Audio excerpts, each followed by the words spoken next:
तो आखिर दिल्ली की यात्रा सफल रही और बड़ी मशक्कत के बाद लगातार यहाँ नागपुर पहुंचे हैं। नागपुर के प्राकृतिक प्रगति संस्था में आज 2 दिवसीय कार्यक्रम है। कल हो चुका है, कल हमारे सोहन भाई थे और आज मैं भी इस कार्यक्रम में भाग ले रहा हूँ। सभी सामाजिक संगठन, जन संगठन चाहते हैं कि समाज में उस तबके के लिए जो मजदूर वर्ग है उसके बारे में कोई नहीं सोचता है, और तमाम जितने भी यूनियंस हैं, जन संगठन है, वो यहाँ पर आए हैं। किस प्रकार से मजदूरों के बारे में, हित में, अपने अपने सेक्टर में जो अलग अलग काम कर रहे हैं उनके बारे में क्या कुछ कहा जाता है, क्या कुछ निर्देश हो गए। नई जो ट्रेड हम एक पूरा फेडरेशन बना रहे हैं, वो फेडरेशन क्या काम करेगा, कैसे करेगा, चुनौतियाँ बहुत है। और ये जो वर्तमान में सरकार है उसके साथ हम अपना पक्ष कैसे रख सकते हैं, मजदूरों के सर्वांगीण विकास के लिए क्या क्या कर सकते हैं, उस पर आज एक चर्चा और मंथन होना है। स्वागत है हमारे भाई सोहन जी का, पत्थरगढ़ाई मजदूर सुरक्षा संघ से। क्या कुछ कहना? हमारा तो ये कहना है कि जो नेशनल फेडरेशन बन रही है इसमें अलग अलग स्टेट के अलग अलग यूनियन के साथी पहुंचे हैं और हर साथी की अलग अलग समस्या है। उस पर आज पूरी चर्चा होगी कि किस संगठन में क्या समस्या आ रही है और देश में जो लेबर कोड है उसको लेकर क्या समस्या है उसके बारे में आज पूरी चर्चा करेंगे।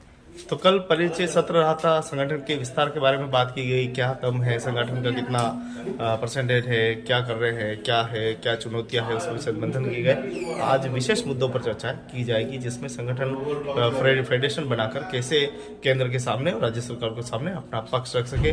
तो नागपुर से प्रकृति ये पूरा प्रकृति केंद्र है पूरा, और यहाँ पर आज आए हुए हैं। मुझे भी रात को बहुत लेट तक पहुँचा और अभी आया हूँ।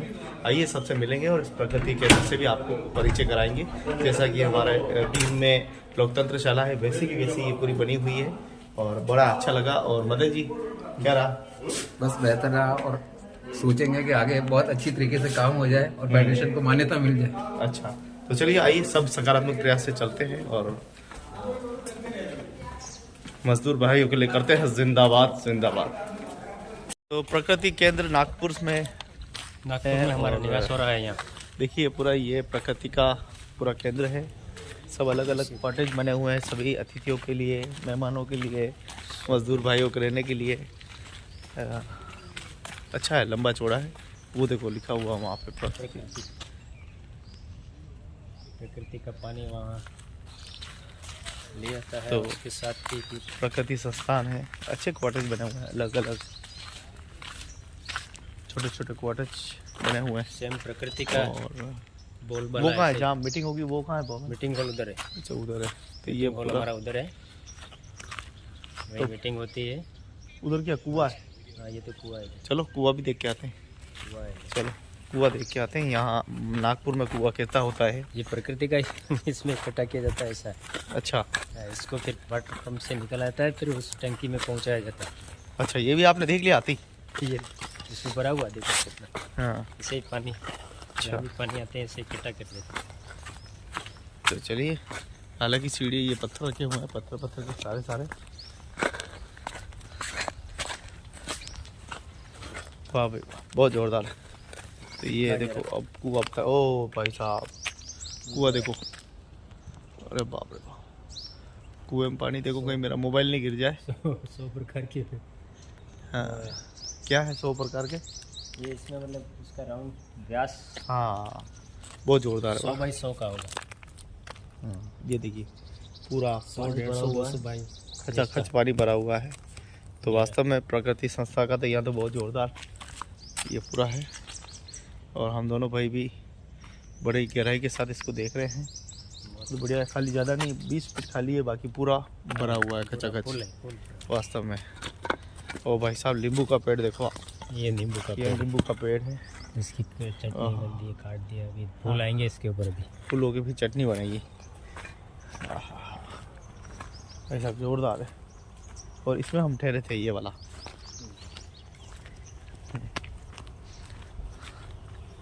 तो थोड़ा समय मिला तो प्रकृति को थोड़ा सा देख ही लेते हैं हमारे साथ। हालांकि हमारे साथियों ने तो वो देखा है, लेकिन हमारे साथी क्या करते हैं, फ़ोटो वोटो नहीं लेते हैं। इसलिए मैं इसका बहुत करीब से ध्यान रखता हूँ ताकि कोई भी प्रकृति संस्थान यहाँ आए केंद्र पे तो उसको पता चले कि ये चीज़ें यहाँ पे। और आज की तारीख में कैसी है वो भी पता चल सके। तो देखो भाई साहब, अमरूद का पेड़ इतना बड़ा विशाल पेड़, देखो भाई साहब, कुछ भी को जोरदार लाजवाब।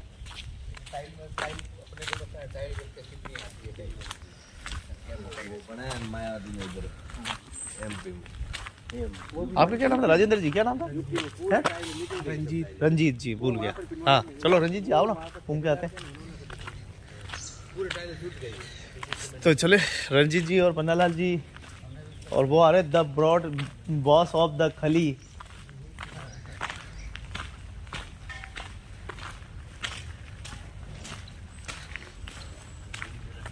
तो काफी लंबा चौड़ा कारोबार है यहाँ तो।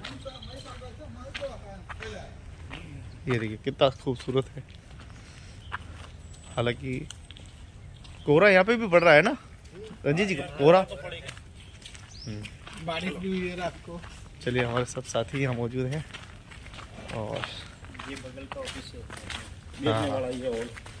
अपने अंदर अभी इसी में जाएंगे। हाँ अभी इसी में। और ये हमारी किचन जिसमें भी, हाँ वो कुत्ता भी, डॉगी। ये पीने की इंग्लिश की बोतल है। हाँ कौन सी? ये नहीं है, कुछ और है वो। बहुत ज़बरदस्त मामला है। चलिए दोस्तों बाहर तक जाएंगे और बाहर तक आपको दिखाएंगे क्या क्या है। ये कॉम्प्लेक्स वाला है। सभागार का। ये यादव जी, बोल दो यादव जी, बिहार प्रदेश के अध्यक्ष। आओ ना, यादव जी की जय हो। कामगार मजदूर यूनियन क्या बोलते हैं उधर, बिल्डिंग मजदूर यूनियन बिहार के प्रदेश अध्यक्ष। अरे बाप रे, क्या बात है। बड़ी चीज है, बड़ी तो आज तो सारे के सारे प्रेसिडेंट यही मिलेंगे। सब नेता यही आए। हाँ तो देखिए मजदूर भाइयों के विकास के लिए जो कार्य किया जा रहा है उसमें कैसे अपनी भागीदारी निभाएं, कैसे और बढ़िया कर सकते हैं, उसके लिए आज ये प्रगति केंद्र में आज सब पहुँचे हैं। नागपुर में है, नागपुर में करीब सिटी से करीब 12 किलोमीटर दूर है और बहुत ही अच्छी जगह, एकदम मन को भाने वाली, प्रफुल्लित करने वाली जगह। प्रफुल्लित करने वाले जगह। हाँ तो हमारे को मन को प्रफुल्लित कर दिया। अब हम बैठ मजदूरों के भाइयों के जीवन को कैसे प्रफुल्लित कर सकते हैं उस पर मंथन करेंगे। उससे मंथन करेंगे। चलिए बाहर चलते हैं, देख के आते हैं। तो रात को जब मैं यहाँ आया था 12-1 बज रही थी, 12-1 बज रही थी तो पता ही नहीं लगा क्या हो रहा है क्या नहीं हो रहा है। गेट का फोटो लेना है। हाँ वही इसीलिए जा रहे हैं। तो अपन गेट पे चलेंगे, गेट कैसा दिखता है, वहाँ से किस रोड से आ सकते हैं। और ये बाबूजी रात को भी थे, मैंने बाबूजी को देखा। बाबू साहब इकडे, शानदार। हाँ बहुत भारी है और भारी चीज को हमेशा भारी व्यक्ति खोल सकता है। भारी सोन जी है, हाँ वही तो। सोन जी भारी आदमी है। हाँ आप ना महिला। हाँ साहब, ये जो रोड है और यहाँ से फोटो ये सीधा सिटी की तरफ जाता है और ये रोड बिल्कुल, और ये लिखा हुआ प्रकृति विकास। हाँ पढ़ के सुनाओ। महिला विकास एवं संसाधन केंद्र। विकास है, प्रकृति विकास नहीं है। महिला विकास, प्रकृति महिला विकास, प्रकृति है संसाधन केंद्र। हाँ प्रकृति महिला विकास एवं संसाधन केंद्र, रोड, ग्राम लोनारा। यही देख के लिखा था क्या आपने? टक टक टक टक। नहीं, ये तो पहले भेजा था मैंने। कौन सा इलाका, कौन सा ये? लोनारा। लोनारा। लो एक फोटो हो जाए। हाँ आ जाओ, इधर आ जाओ संजीत जी, आ जाओ। पूरा बोर्ड दिखना चाहिए, बोर्ड नहीं दिखे तो मजा नहीं आए। पीछे से लो, आगे से तो उल्टा हो जाए। ऐसे हो जाए, ऐसे थोड़ा इधर थोड़ा इधर। तो चलते रहते हैं दोस्तों, अगले वीडियो में मिलेंगे। जिंदाबाद। तो ये जो नेशनल लेवल का जो फेडरेशन बन रहे हैं, हम चाहते हैं कि जैसे महा अनुभवी विपुल भाई, बाकी सुभाष जी और विलास भाई, बाकी आवाज जी, बाकी लोग, हम चाहते हैं कि जो लाखों वर्कर, खास करके 8 लाख एक ही गंजाम जिला का, उड़ीसा का गंजाम जिला का वर्कर है, उनके जो बहुत बड़ा इश्यू है कंपनी में काम करते करते डेथ हो जाता है या सर्विस नहीं मिलता है, जो तरह तरह का जो इनका इशू है, और उनको जो मांग डिमांड भी रखते हैं अलग अलग तरीका से रखते हैं, उनको कुछ पता नहीं है और बहुत बड़ा नुकसान भोगते हैं, क्योंकि 5 पैसा के लिए भाव के लिए अगर हड़ताल करते हैं तो उसमें 15 दिन बंद रहता है, फिर उनका ही जाता है रोजी, क्योंकि मीटर में काम करते हैं। तो इस तरह से तो बाकी मैं ये बोलना चाहता हूँ कि बाकी लोग सब सूरत में आइए और सूरत से हम पहला ये फेडरेशन का काम शुरुआत करते हैं और आप लोगों का ज्यादा सपोर्ट चाहिए और इसको बदलने के लिए मैं पूरा प्रयास करूंगा और मेरे सभी साथी जो प्रवासी श्रमिक सुरक्षा मंच का अलग अलग एरिया में है सभी लोग साथ देंगे और हम एक बड़ा पे हम उसको बड़े लेवल तक नेशनल लेवल तक ले जाएंगे हमारा मांग और वो हम लड़ेंगे और जीतेंगे। पीलवाड़ा क्षेत्र में है, जो पीलवाड़ा क्षेत्र में जैसे देश और विदेशों में बड़े बड़े मंदिर बनते हैं, तो मंदिर बनते हैं उनके जो पत्थर की गढ़ाई होती है वो पूरी पीलवाड़ा में होती है। जैसे अभी राम मंदिर अयोध्या का देखो, या दिल्ली में संसद भवन है, ऐसे कोई भी मंदिर या भवन निर्माण होते हैं उनकी पूरी गढ़ाई कार्विंग का काम, स्टोन का कार्विंग का काम पूरा पीलवाड़ा में होता है। और कार्विंग का काम करने से जो मशीनीकरण से वो डस्ट उड़ता है गढ़ाई करने से, जिस डस्ट से जो एक बीमारी होती है जो सिलिकोसिस बीमारी कहते हैं, जो सिलिका डस्ट होता है, और वो डस्ट बीमारी होती है जो इतना मुहिम होता है जो 1 mm और 0 mm होता है, जो मास्क लगाए तो भी रुकता नहीं है, सिलिकोसिस हो जाती है। तो ऐसी हमारे पीलवाड़ा क्षेत्र में जो 248 फैक्ट्रियां हैं उसमें 15,000 लगभग वर्कर काम करते हैं और उसमें से बहुत सारे तो ये अभी मशीनीकरण आई है 1980 के बाद, जब से ये मशीनीकरण से बहुत सारे लोग बीमार भी हो गए और ये डस्ट सिलिका डस्ट से सिलिकोसिस हुई और बहुत सारे लोग मरे भी हैं। तो इसमें हमने शुरुआत जो ये बहुत सारे लोग मर रहे थे तो हमने भी देखा कि ये मर रहे हैं तो उनके लिए किस तरह से बचाव किया जाए, किस तरह से इनको बचाया जा सकता है। तो फिर हमने एक संगठन किया, फिर आवाज उठाई सरकार के सामने। तो फिर पहले तो सरकार मानने को तैयार नहीं है कि स्टोन कार्विंग करने से कोई सिलिकोसिस होती होगी। फिर हमने धीरे धीरे लगातार सरकार के साथ पैरवी की, कैंप किए। तो पहले 10 लोगों की जांच की, 10 में से 4 लोग सिलिकोसिस निकले। फिर ऐसे ही लगातार हमने 19 कैंप किया। 1900 में 4400 लोगों की जांच हुई, जिसमें से 100 लोग सर्टिफाइड निकले सिलिकोसिस। तो फिर सरकार भी धीरे धीरे मानने लगी। फिर धीरे धीरे सिलिकोसिस मानने तो लगी, लेकिन उनको सहायता कैसे मिलेगी, तो उसके लिए हमने इस जिला लेवल पे और स्टेट लेवल पे पैरवी की। तो सरकार ने 19 में सिलिकोसिस पॉलिसी बनाई। पॉलिसी बनाने के बाद उसको जो सहायता राशि है, जीवित में और मृत्यु में जो सहायता राशि मिलती है वो मुआवजा नहीं मिलता। तो हमारा भी ये है कि जो सरकार एक बार ये पत्थर कढ़ाई का काम, तो ये तो राजा महाराजों की तरह पुराने टाइम से आ रहा है, चला आ रहा है। तो ये कलाकारी है और देश विदेशों में चल रही है, तो ये कलाकारी भी जीवित रहे और इनको बनाने वाले जो कलाकार है वो भी जीवित रहे। तो उनके लिए अपन ये जो सेफ्टी हो और मतलब स्वास्थ्य सुविधा हो, सुरक्षा और स्वास्थ्य सुविधा कैसे करे, तो सभी कारखाने रजिस्ट्रेशन हो। और ये पत्थर कढ़ाई का काम जोखिम वाला है, तो जोखिम वाला काम तो पॉलिसी में तो कहा है, सिलिकोसिस पॉलिसी में कि एक भी मजदूर काम कर रहा है तो उस कारखाने को रजिस्टर होना चाहिए। लेकिन वो अभी कारखाना रजिस्टर्ड नहीं है, तो कैसे हम रजिस्टर्ड करवाएं और कैसे इसमें सेफ्टी आए और स्वास्थ्य की सुविधा हो, ये हम कर रहे हैं। इसी के साथ मैं जोड़ना चाहूँगा। हाँ, मेरा नाम मदन लाल है और मैं पीलवाड़ा से आता हूँ। स्वामी जी ने बताई उन बातों में एक ही बात बोलना है मुझे कि जब हम सरकार के पास जाते हैं तो ये धर्म से जुड़ा काम है और संस्कृति से जुड़ा काम, तो सरकार इसमें हाथ डालने से डरती है, तो इनकी सरकारें जो अस्थिर हो सकती है। आज माहौल जो देश में देख रहे हैं वो यही है, पूरे धर्म के आधार पर चलाया जा रहा मुहिम है। तो इसमें सरकार जब हम रखते हैं तो वो कहती है तो धार्मिक है, ये तो संस्कृति को बढ़ावा दे रहे हैं, लेकिन इस संस्कृति को बढ़ावा देने के साथ जो मानव अहित हो रहा है, जहाँ पर आपने गायों के लिए कानून बना दिए तो वहां पर तो ये मानव वधशालाएं बना दी हमारे लिए। तो ये इस फेडरेशन के माध्यम से ये होगा कि कम से कम एक नेशनल लेवल का फेडरेशन, उसका अगर हम भी मेंबर होते तो हमारे लिए अच्छी बात है और फेडरेशन के लिए अच्छी बात होगी, क्योंकि ये न दिखने वाली जो जनहानि ये बाहर आ जाएगी और ये खूबसूरती जो कलाकारी आपको दिख रही है, ये इस खूबसूरती को जो बदसूरती है, पिछवाड़ा का जो बदसूरत है हालात में, गाँव में विधवाओं के नगर के नाम से जाना जाए, गांव बस्तियों में महिलाएं विधवाएं, छोटे छोटे बच्चे जो पेट में अपने बाप का पता ही नहीं है और बाद में उसकी डिलीवरी हो रही है, ऐसे हालात पिंडवाड़ा में बन गए। तो ये पूरा नजारा बाहर आएगा, इसको अपन नजारा भी नहीं कह सकते, ये हमारी त्रासदी है। और इस फेडरेशन के माध्यम से हमें भी एक अच्छा मंच मिलेगा, सबके लिए काम आए, पूरे देश के लिए।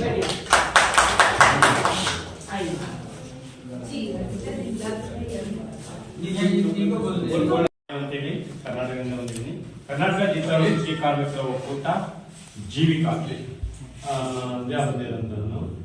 ಆದ್ರೆ ಇಲ್ಲಿ ಬಂದಂತ ವಿಷಯ ನನಗೆ ಅಂದ್ರೆ ಸುಭಾಷ್ ಸರ್ ಇದುವರೆಗೆ ಹೇಳಿದ್ರು, ನೀವೆಲ್ಲ ಅನುಭವ ಇರೋರು, ಹಾಗೆ ಪ್ರತಿ ಸ್ಟೇಟ್ ಇಂದ ಹೋಗಿ ಬಂದಿದ್ದೀರಾ, ಆದ್ರೆ ನಿಮ್ಮ ಅನುಭವಗಳನ್ನ ಹಂಚ್ಕೊಳ್ಳಿ ಅಂತೇಳಿ ಸುಭಾಷ್ ಸರ್ ಅವರು ಎಲ್ಲರಿಗೂ ತಿಳಿಸಿದ್ದಾರೆ. ಹಾಗೆ ನಾನೇನಂತಂದ್ರೆ ಇವತ್ತು ನಾವು ಯಾವುದೋ ಒಂದು ವಿಲೇಜ್ ಅಲ್ಲಿ ಹುಟ್ಟಿ ಇಲ್ಲಿ ಡೆಲ್ಲಿ ಲೆವೆಲ್ಗೆ ಬಂದಿದ್ರೆ ನಾವು ಅನುಭವದಿಂದ ಜೀತ ಮಾಡಿ ಎಲ್ಲ ಮಾಡಿ ಬಿಡುಗಡೆ ಆಗಿದ್ವಿ. ಹಾಗಾಗಿ ಈಗ ನಮ್ಮ ಕರ್ನಾಟಕದಲ್ಲಿ ಸುಮಾರು ಒಂದು 20-25 ಸಂಘಟನೆಗಳು ಹುಟ್ಟಿದೆ. ಯಾವುದು ಕಟ್ಟಡ ಕಾರ್ಮಿಕರಾಗ್ಬೋದು, ಜೀವಿಕಾ ಜೀತ ವಿಮುಕ್ತಿ ಕರ್ನಾಟಕ ಆಗ್ಬೋದು, ಪೈಂಟರ್ ಆಗ್ಬೋದು, ಈ ಮರಗೆಲ್ ಸ್ಟೋರ್ ಆಗ್ಬೋದು, ಈ ತರ ಸಂಘಗಳು ರಿಜಿಸ್ಟರ್ ಆಗಿದೆ. ಅದರಲ್ಲಿ ಏನಪ್ಪಾ ಅಂತಂದ್ರೆ ನಮಗೆ ಸರ್ಕಾರದಿಂದ ಬರುವಂತ ಅನುಭವಗಳು ಸಿಕ್ಕರೂ ಕೂಡ ರಾಜಕಾರಣಿಗಳಿಂದ ಒತ್ತಡಗಳಿರುತ್ತೆ. ರಾಜಕಾರಣಿಗಳು ಏನ್ ಮಾಡ್ತಾರೆ, ಅವರು ಬಿಡುಗಡೆ ಬಾಂಡ್ ಬಗ್ಗೆ ಗುರುತಿಸಬೇಡ ಅಂತ ಹೇಳಿ ಒಂದು ಕಡಿತ ಮಾಡುವಂಥದ್ದು. ಹಾಗೆ ನಮ್ಗೆ ಸರ್ಕಾರದಿಂದ ಯಾವ್ದಾದ್ರು ಬಿಡುಗಡೆ ಪತ್ರ ಸ್ಟಾಪ್ ಮಾಡಿ ಅಂತದ್ದು, ಆ ತರದ ವಿಷಯಗಳಾಗಿ ನಮ್ಮಲ್ಲಿ ಸ್ಟಾಪ್ ಆಗ್ತಾ ಇದೆ.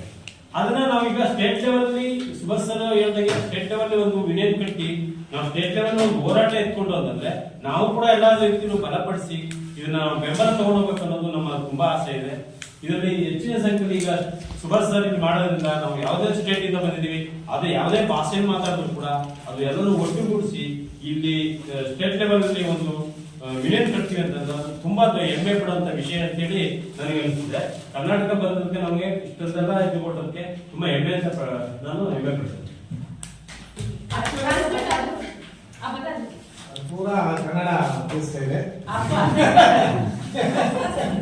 जो क्या बोलते हैं ना, जो हम लोग का कन्नड़ ಹಾಗೆ ಹೆಂಗಿರ್ದು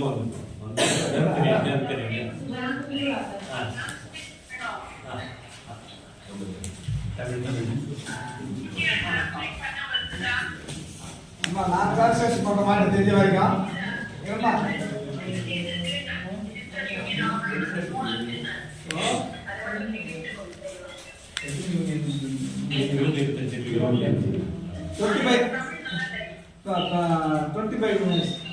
कर्नाटका स्टेट में जीविका पूरा जीविका का नाम तो बड़ा है तो एक फेडरेशन है, फेडरेशन 25 ट्रेड यूनियंस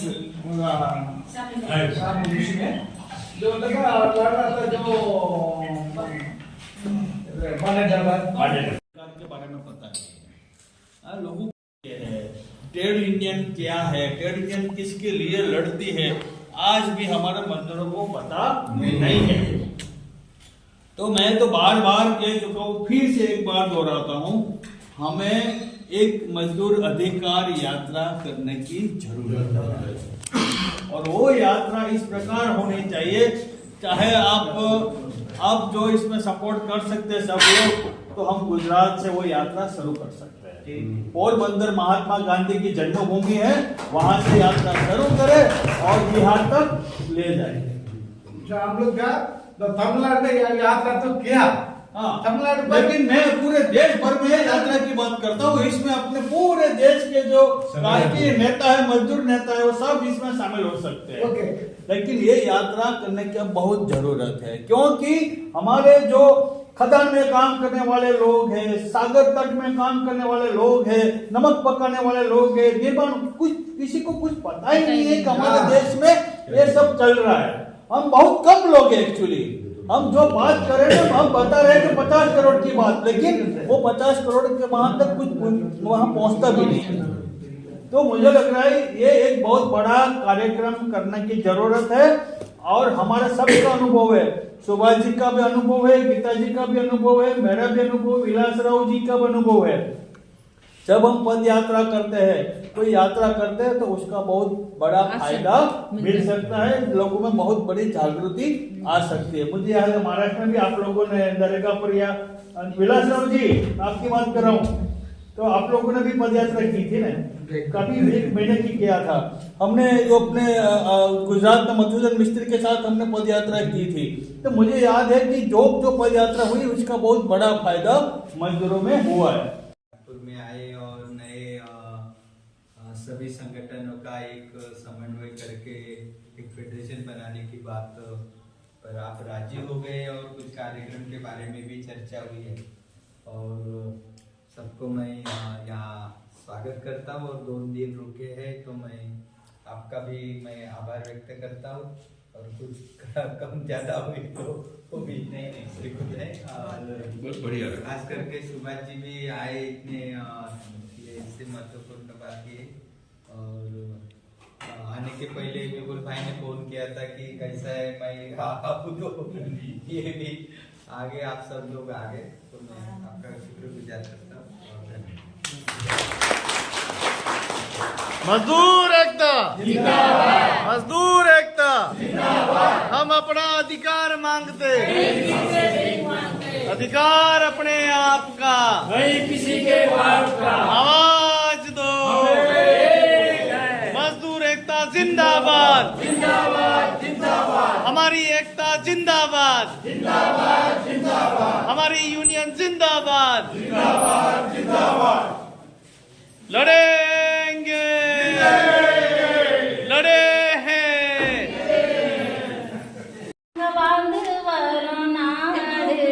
பட்ட படிப்பு படிக்கல, வீட்டு பட்டா கூட கிடைக்கல. பட்ட படிப்பு படிக்கல, வீட்டு பட்டா கூட கிடைக்கல. காடு மலையில் வாழறோம் நாங்க, கண்ணியமான வணங்குறோம். காடு மலையில் வாழறோம், கண்ணியமான வணங்குறோம். மரம் வெட்டி பிழைக்கிறோம், செங்கல் சுளையில் உழைக்கிறோம். மரம் வெட்டி பிழைக்கிறோம், செங்கல் சுளையில் உழைக்கிறோம். காடு மலையில் வாழறோம் நாங்க, கண்ணியமான வணங்குறோம். காட்டு கிழங்கெல்லாம் எங்க உணவாகுமே, காட்டு கிழங்கெல்லாம் எங்க உணவாகுமே. அந்த மழை தண்ணி, ஓட தண்ணி, ஊத்து தண்ணி, காட்டு தண்ணி தாகம் தீக்குமே, எங்க தாகம் தீக்குமே. आदिवासी लोग का गाना है, तो आदिवासी का गाना है। जो आदिवासी लोग का, हम लोग का तो जंगल में रहते हैं, जो जंगल में क्या मिलता है वो गाते हैं। यही हम लोग का छोटे छोटे घर बनाते हैं, यही गाना में। बहुत बहुत धन्यवाद।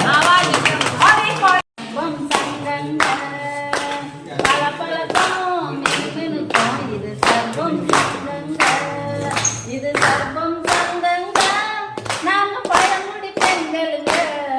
இது சர்வம் சங்கங்க, நாங்க பழங்குடி பெண்களுங்க. ரைஸ் மில்லு ஓனரங்க, நாங்க கைய கட்டி நிற்க மாட்டோம். ரைஸ் மில்லு ஓனரங்க, நாங்க கைய கட்டி நிற்க மாட்டோம். நாங்க கைய கட்டி நிற்க மாட்டோம், நாங்க கை வாங்கி பேசுவோங்க. நாங்க கைய கட்டி நிற்க மாட்டோம், நாங்க கை வாங்கி பேசுவோங்க.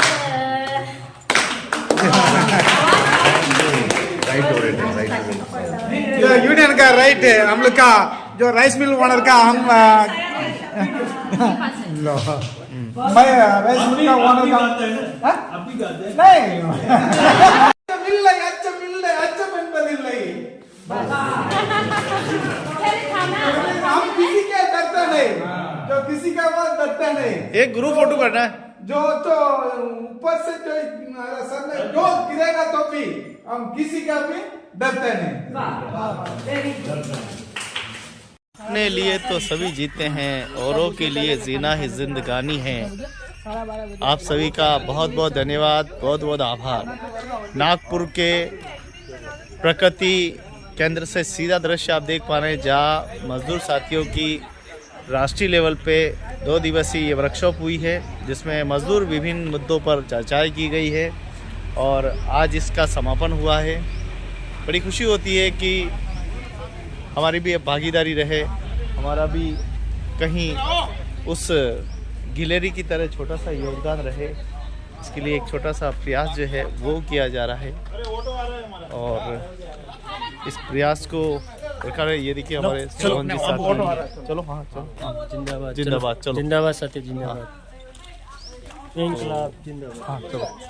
तो देख सकते हैं सभी फेडरेशन के सभी ट्रेड के साथी जुड़ गए हैं। कुछ कर्नाटका के साथी हैं, तमाम अलग अलग राज्यों से आए हैं। हाँ आ जाओ। भटकर साहब का बहुत बहुत धन्यवाद। हाँ इधर आओ ना। हेलो हाँ चल पड़े हैं चल पड़े हैं संघर्षों की राह पे, ले मशाली चल पड़े हैं। हाँ तो संघर्षों की जिंदाबाद साथियों। आज नागपुर जैसे महानगर पहले परिचय जिंदाबाद साथियों। मेरा नाम पन्नालाल मेघवाल है, राजस्थान का रहने वाला हूँ और अहमदाबाद में काफ़ी समय से काम कर रहा हूँ। हाँ। और अहमदाबाद में जो असंगठित क्षेत्र में जो मजदूर काम करते हैं उनके साथ में काम कर रहा हूँ। और आज नागपुर में अलग अलग राज्य के अलग अलग ट्रेड में काम करने वाले लोग, कार्यकर्ता, उनके सबके साथ में मिलके हम एक नई मुहिम चला रहे हैं। एक सबको मिला के एक नया ऐसा एक फेडरेशन बने। उस फेडरेशन में पूरे देश के असंगठित क्षेत्र के जो लोग हैं उनको सामाजिक सुरक्षा, उनके हक अधिकार की लड़ाई वो लड़े और उनकी जो हक अधिकार है वो सब प्राप्त करें।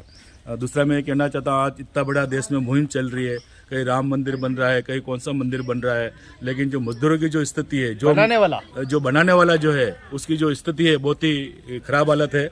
राजस्थान की मैं बात करूँ, राजस्थान में सिरोही करके वहाँ पिंडवाड़ा में बहुत बड़े पत्थर गड़े होती है और पत्थर गड़े में जो काम करने वाले लोग हैं, जो पूरे देश में उसकी चमक दमक है और उनकी चमक दमक से हिसाब से देश का चमक है, लेकिन उनकी जो चमक ऐसी फीकी हो गई है और इतने लोग मर रहे हैं वहाँ पे, मतलब उसकी कोई हालत ही बहुत ही ख़राब है। और दूसरी बात, जो सिलो कोशिश करके जो लोग मर रहे हैं उनके लिए बहुत सरकार ने जो कानून बनाया है वो कानून का उसको बेहतर फ़ायदा मिले और जितने भी सिलो कोशिश वाले बीमारी के जो ग्रस्त लोग हैं उनको ज़्यादा से ज़्यादा उसमें बेनिफिट मिले। उसको सरकार नए कानून बनाए, जो कानून बनाए उसको कैसे इम्प्लीमेंट हो और मजदूरों को फ़ायदा मिले।